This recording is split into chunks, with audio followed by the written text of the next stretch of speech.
Architecture changed going into the 1990s in Central European countries that just changed leaderships and left the communist Eastern Bloc. Until then, modernist architecture and urbanism was the accepted principle, with postmodernism only briefly and lightly appearing in the late 1980s. The Western world was already fully building under postmodernism, so after the 1989 changes, Central Europe wanted to catch up. But what even is postmodernism? How exactly was it applied in the 90s? What projects were built? Let's answer all that in this video, while in our city down here, we will build a couple of postmodern buildings in various corners of the city. Let's go. Postmodernism can be described with various definitions, but I think it's going to be best to just show what it practically meant. Still, it won't hurt to start with some light theory. Various sources describe postmodernism as a reaction to modernism, rebellious reaction even. The new generation saw modernism as flawed, too plain, too restrictive, and many architects even talk about some moral or societal failings of modernism. So in a way, despite the word, postmodernism is not quite a logical evolution of modernism, but rather its dismissal and continuation in a different direction. Postmodernism has many principles and branches, let's say. I already covered some in the previous video about the topic. One big branch was the return towards historical elements.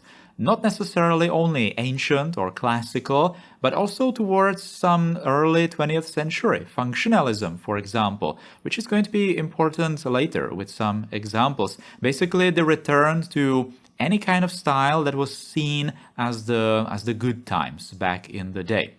Anyways, some buildings were fully made to look old, some only borrowed a few parts, most typically various non-flat roofs, rounded shapes, decorations, decorative materials, and so on. Other branches included high-tech architecture, that is the use of usually shiny metal surfaces, all kinds of revealed metal structural elements, or glass.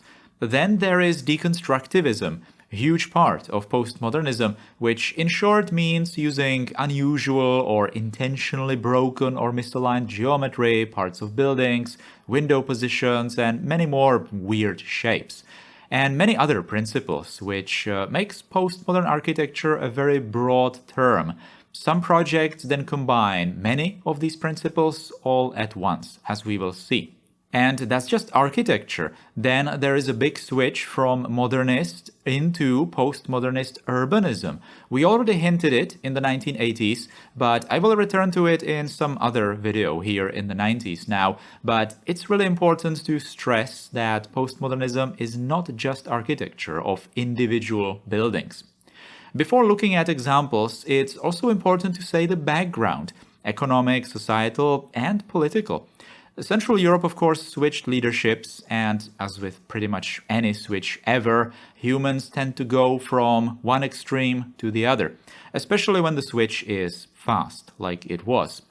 Suddenly, the post-communist countries had democratic, capitalist free market systems, but buildings in cities, amenities, commerce, or various services did not show it just yet. So suddenly there was a huge vacuum when it comes to buildings such as banks, private offices, malls, smaller shopping centers, car dealerships, new libraries, new schools, more hotels, city or government offices, garages, and of course housing, especially the luxury kind. But let's leave housing for a separate video as well. It's really no understatement that there were so many new buildings appearing in the 1990s. Arguably so many more compared certainly to the 80s, but even some previous decades combined, if we exclude housing, of course.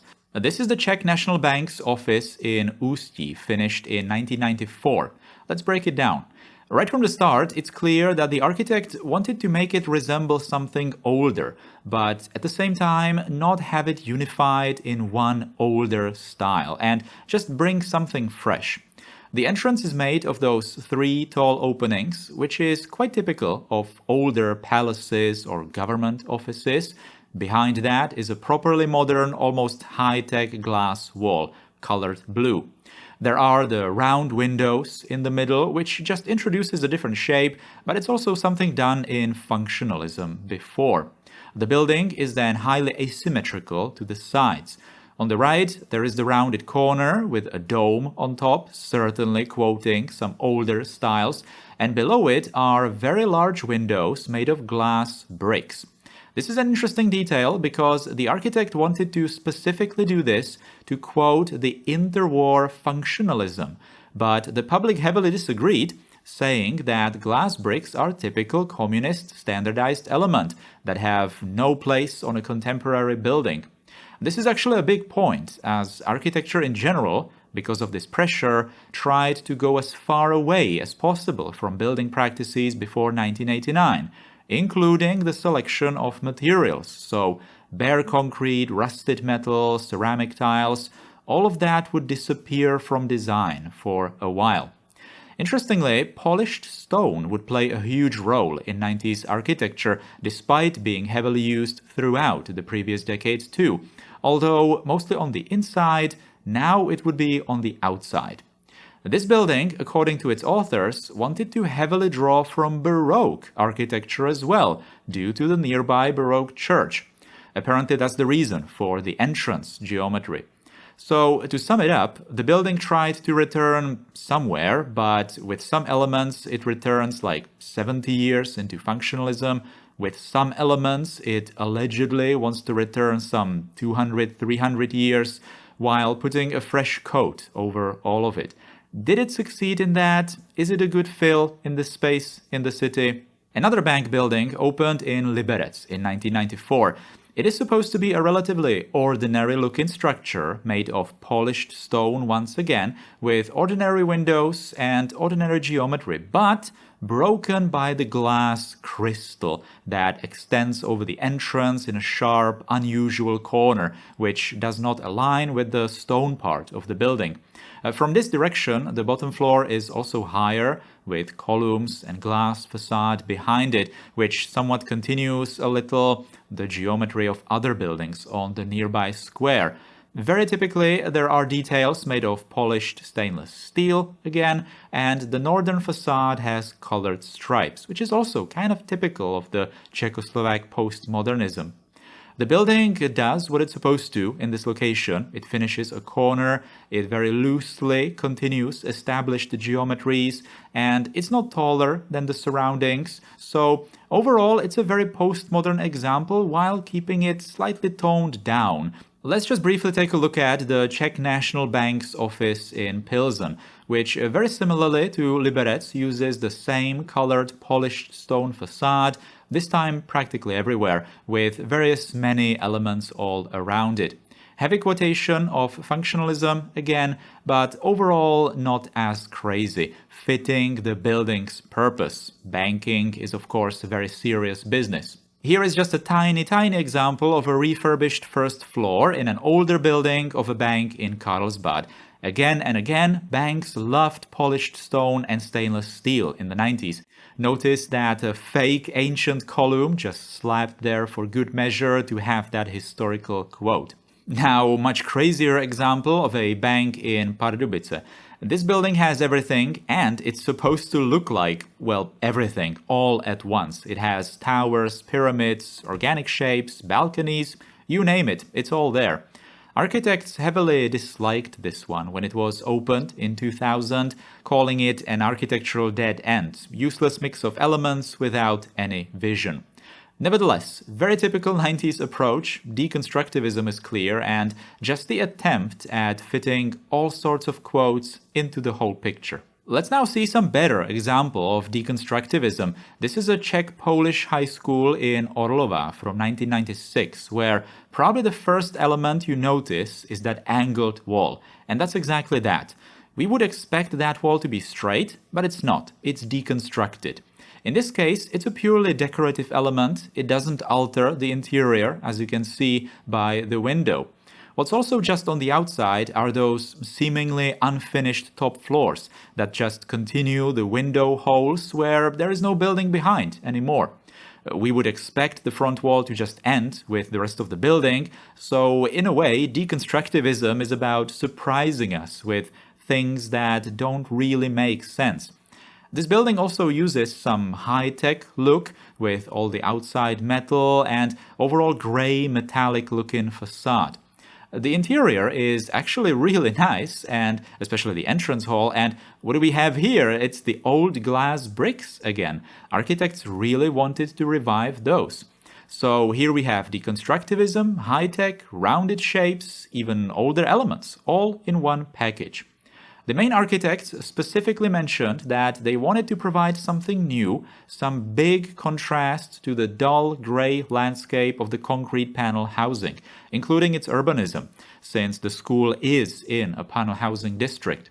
If you think that these were some wild 90s examples, you'd be wrong, because we barely scratched the surface. Let's now move on to Poland, where, similarly to Czechia, a very large number of all sorts of new buildings appeared. Here we are in Opole and an office of the PZU insurance company. Common elements with what we've seen before, somewhat monumental main entrance, actually with an elevator right behind the glass facade, something very new in the early 90s. There's the polished stone, polished metal, blue-colored glass, just like in Ústí, highly asymmetrical outsides, a metal sculpture on the left, and glass cylinder on the right. Once again, a more serious-looking form fitting a financial institution. This is Wrocław and a parking garage finished in 1999, because why not? Why not have a concrete and glass tower on a corner of a parking garage? The building also houses offices and commerce. Wrocław again, and the Solpol 1 commercial center finished in 1993, so very, very early in the 90s. And it was actually already demolished in 2022. Very bold building for sure, to put it diplomatically. In the postmodern sense, the architects did try to continue some local elements. Apparently the corner glass tower and those spikes in the middle refer to Gothic architecture of the nearby church. Okay. Otherwise, it plays with all sorts of shapes, colors, materials, and principles in the true wild 90s sense. Now let's take a look at some more serious projects in Warsaw. First, the Warsaw University Library. It was a project ordered by the state from the very top of the new Polish government already in 1990.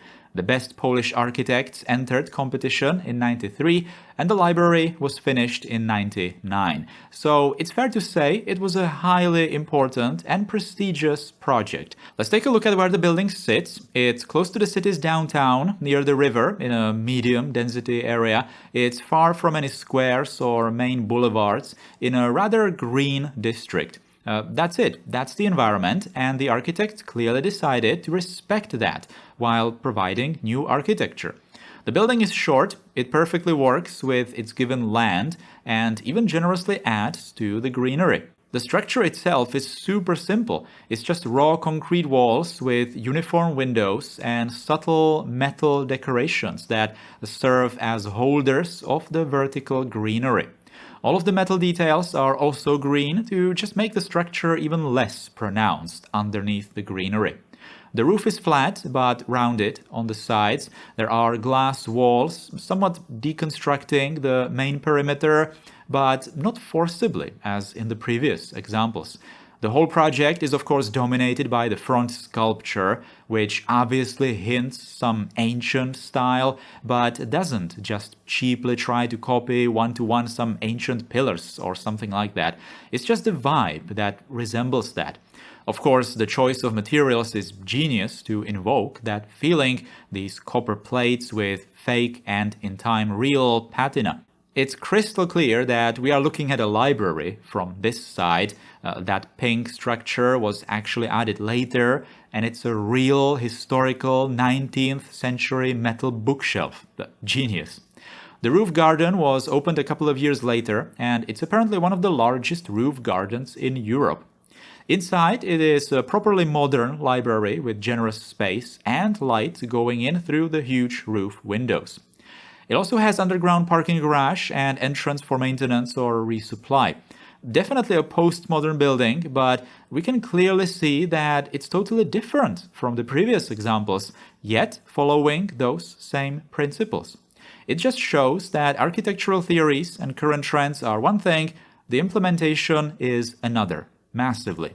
The same main architect and many others are responsible for the nearby complex of the Supreme Court of Poland. It is, unsurprisingly, in many ways very similar to the library building. Right from the start, it's clear what the building is, mostly because of the symbols on top of the pillars. Once again, clearly trying to create that old, ancient feeling, but once again, mostly through the overall vibe, through materials and composition. The project is very green, with greenery even on top of the building. Again, behind the pillars is quite ordinary glass box, but as you can see here in certain angles, it completely vanishes against the blue sky, making the building seem as if it's just the pillars in front.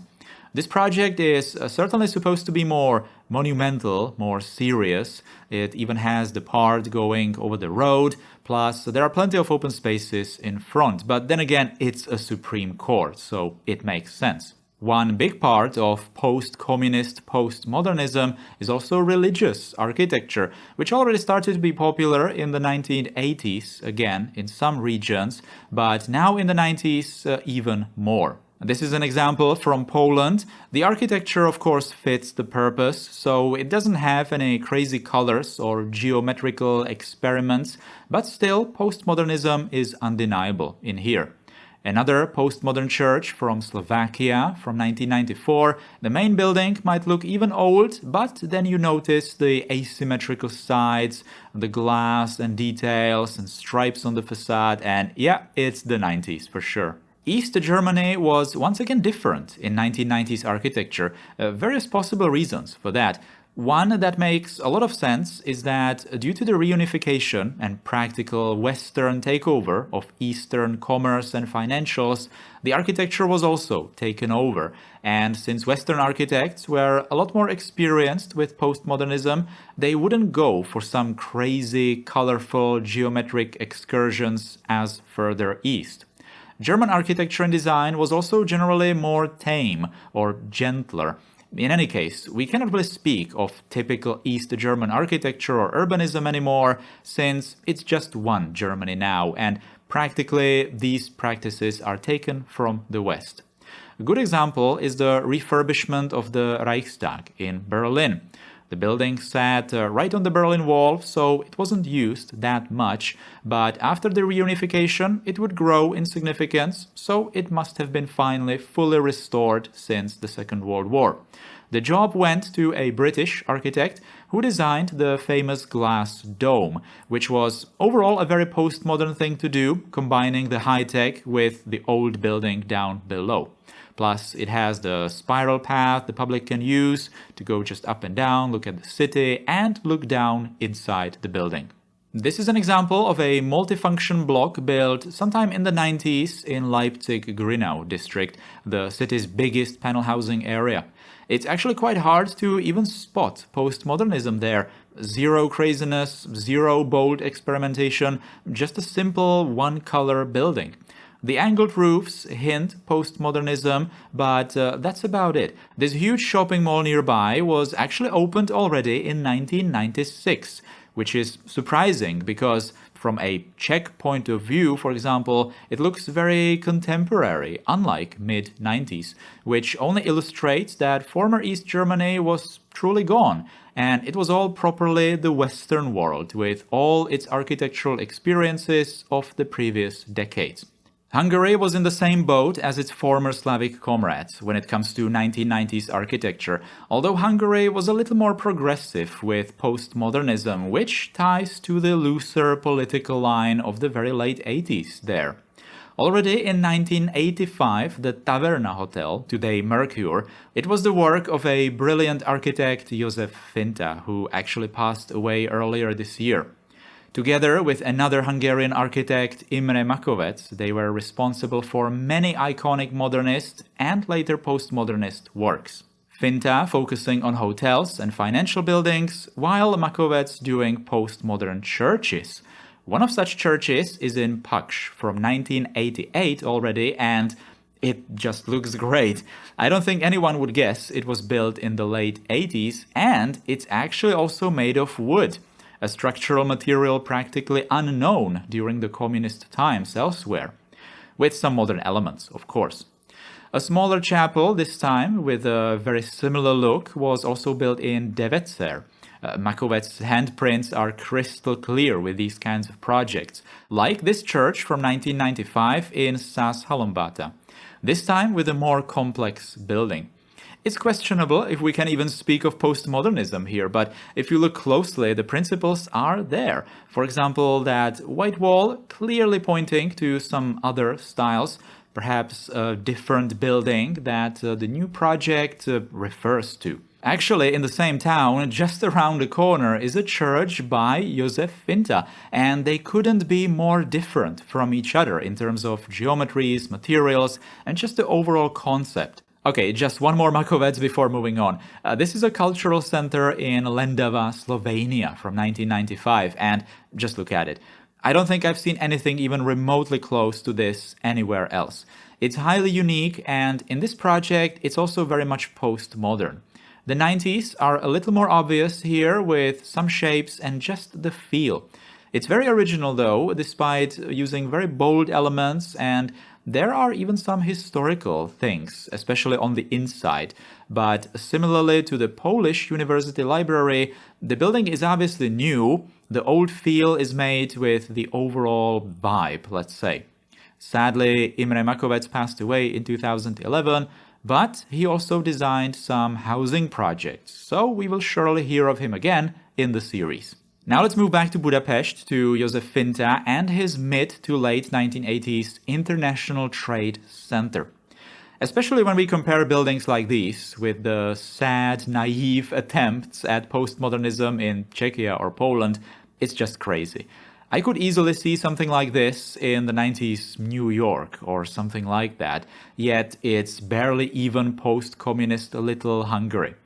Just from 1992, in the center of Budapest, there is the 5-star Grand Hotel Kempinski Corvinus, with emphasis on the word grand, because it's truly huge in both volume and just the postmodern everything. When I said with the previous building it could easily be somewhere in New York, with this hotel that applies 2 times more. Let's take a look at its postmodern principles. Urbanistically, it perfectly fits into its given plot without wasting any space or disrespecting the street line. Major difference for modernist projects, even from Finta himself. By the way, he designed, for example, the Hotel Duna. Historical references are obvious, especially with that back entrance part of the building, you know, the columns and all. Polished stone facade, very popular as we saw before, and all sorts of metal decorations in various places. Even some deconstructivist parts with the glass facades. So many elements on this one, but it just kind of fits together. Let's now look at the new university campus in Lágymányos, Budapest, not by Finta anymore. This building, the north block of ELTE University, was already being built around 1990. Some sources differ, some say finished in 98, although I was looking at some maps and it was maybe earlier, I'm not really sure. There's also the southern block, which was done later, a couple of years. Postmodernism through and through, though, without some unnecessary color or shape experiments. It's just a clear form, but it's got some historical references, of course. I mean, the entire building is just shaped as something 100 years old, for example. It's got the bottom made of bricks with the arches and everything, and then from that there is that normal looking glass box, but the roof shape and everything just hints to those older styles again. The younger block is almost identical, yet significantly different in some details. In the rest of the campus, there is also a typical postmodern building of the BME University, Building I, apparently. I don't think I need to point out the postmodernism on this one, you already see it there after all we talked about before. And last stop in the campus, a 90s church, yet another one right there. So overall, Budapest has examples of some not so crazy postmodernism, like in Poland, right? Wrong, very wrong. Lehel Market Building, hands down the craziest in the region. It's so wild that it must have been intentional to just shock the public. There are ancient planters, ship-like masts, big columns, wavy balconies, weird windows, many different bright colors, a cable-stayed bridge as an entrance ramp, you name it, it's all there.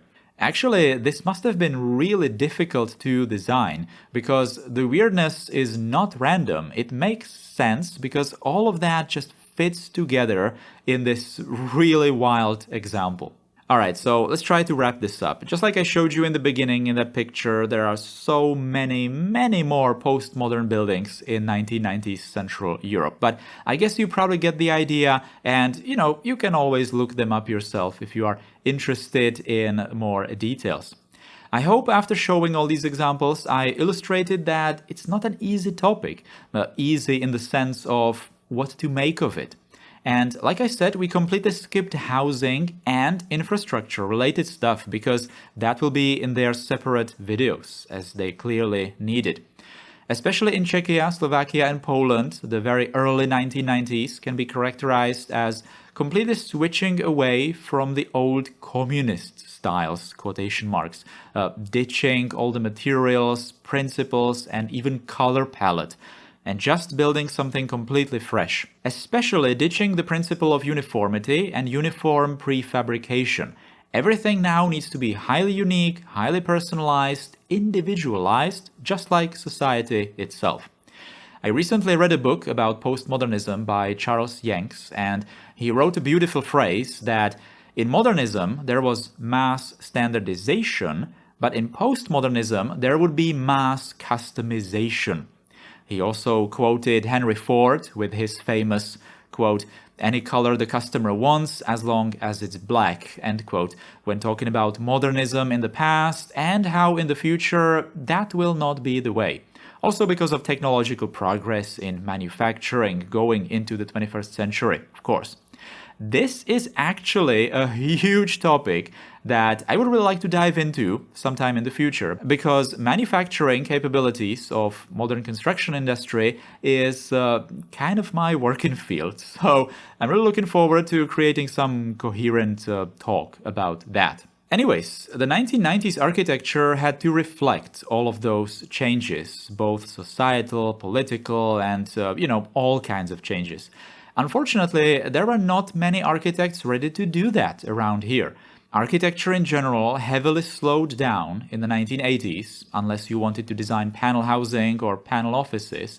But then, bam, suddenly the floodgates opened and completely new ideas, new possibilities, new materials were available. So experiments were made and people paying for it didn't mind.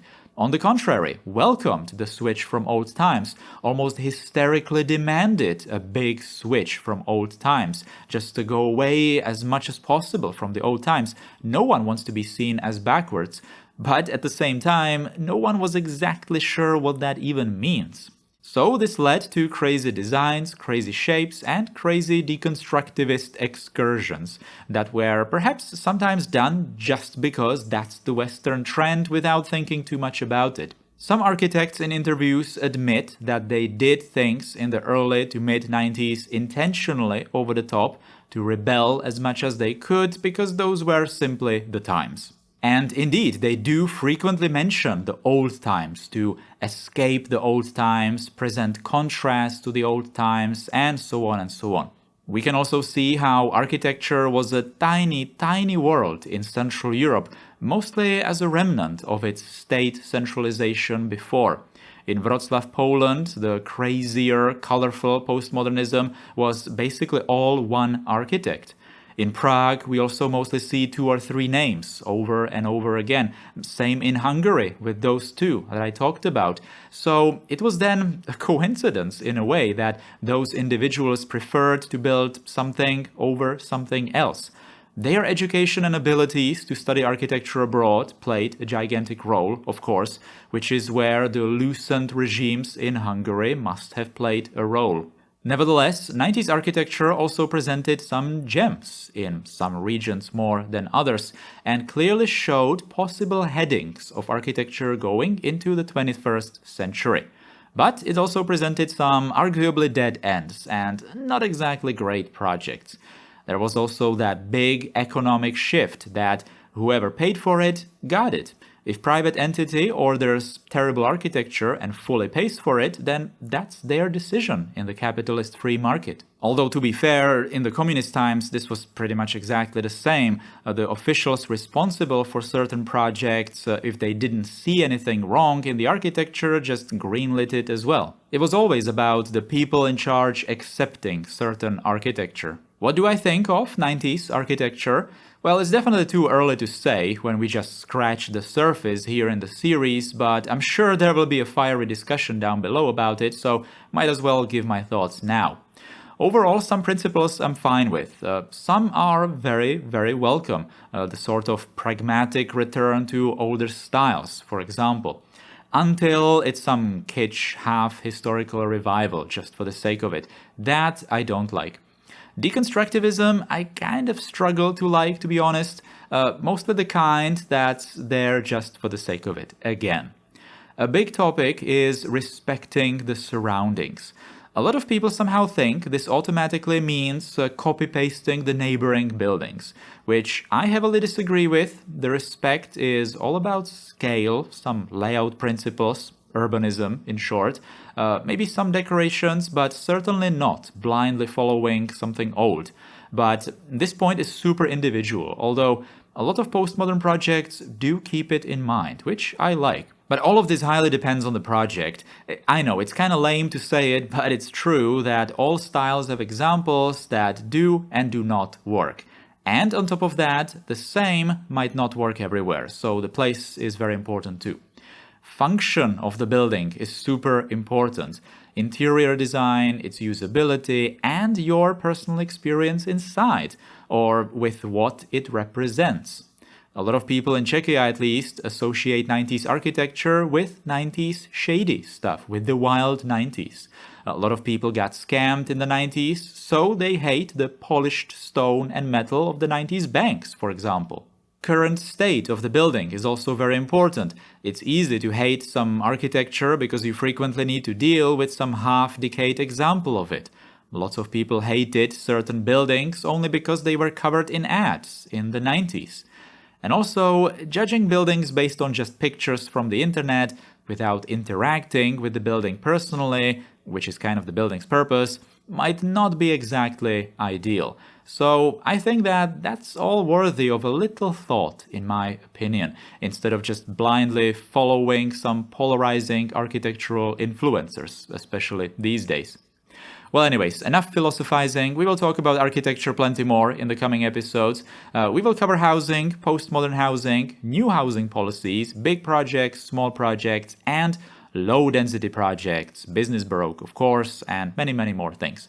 Now let's go see what I'm building down here and the inspirations that I used. First of all, there are just a handful of buildings in the workshop fitting what I need to build in the 90s. I thought the previous decades are gonna be difficult, but this is just a completely different level.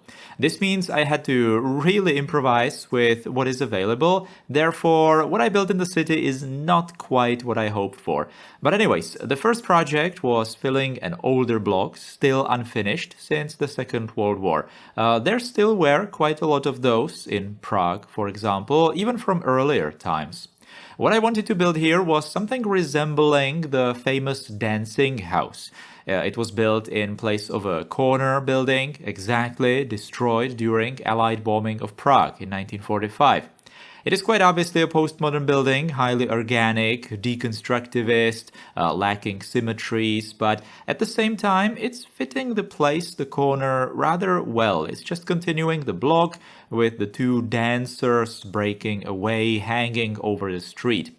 It was co-designed by a foreign American-Canadian architect, which is perhaps why it's, sure, postmodern, but not in the kind of childish, colorful way as other projects of the era. It's still quite crazy, and the architects of the building actually describe it as somewhat of a miracle that people actually allowed it. But such were the 90s. So these kinds of designs, again, in the words of the architects, would just not be allowed today. A lot of Czech architects in the 90s then heavily mentioned the dancing house as the project they wanted to emulate or come close to. Anyways, here in the city, it's something totally different, of course. Perhaps exactly that sort of childish, naive 90s, but the organic shapes are a little bit there with the balconies, and the base of the building is actually a 90s building, although from Canada, so it somehow fits. The next two buildings were really simple. They are built on the side of the 1960s hospital, overall in an area that has huge potential for future growth. The first is, once again, a 90s Canadian building. It's a civic center in Markham, suburbs of Toronto. In real life, it has a pool behind it, with the little tower actually inside the pool. So I tried something similar over here. I'm thinking in the city, this is either a hotel or some kind of convention center, or both. The nearby structure is a car dealership. In the city, of course, in real life it's something else, but it heavily resembles those 90s grey steel high-tech style buildings of car dealerships.